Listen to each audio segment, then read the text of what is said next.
অনেকেই মনে করেন যে আপনার বিভিন্ন ধরনের মেসেজগুলো দিচ্ছেন যে ভাই এই সময়ে, এই বর্তমান সময়ে এসে আসলে আবেদন করাটা ঠিক হবে কিনা।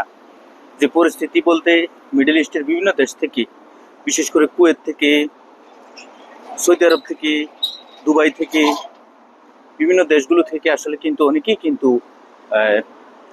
আবেদন করেছে বিভিন্ন দেশের জন্য।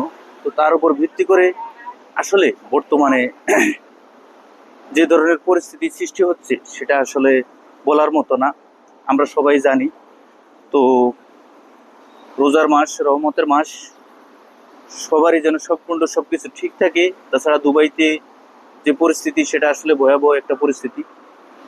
তো সম্পূর্ণ সব জায়গা থেকে সবাই যেন সুন্দরভাবে চলতে পারে, আল্লাহ যেন সবাইকে রহমত দেয়। কারণ একজন প্রবাসী হিসাবে অবশ্যই এটা বলার দায়িত্ব সবারই।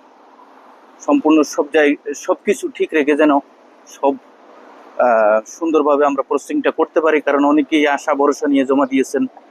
এখন এই পরিস্থিতির মাঝে যদি কোনো ধরনের ঝামেলা সৃষ্টি হয় সেটা তো সবার জন্য একটা বিপদের সম্মুখীন। সুতরাং যে যেখানে আছেন, যেখান থেকে জমা দিবেন ভাই, একটা বিষয় লক্ষ্য রাখবেন, একটা ফ্যামিলি আছে, একটা ভবিষ্যৎ আছে। সর্বোপরি আপনি সবসময় নিরাপদে থাকার চেষ্টা করবেন।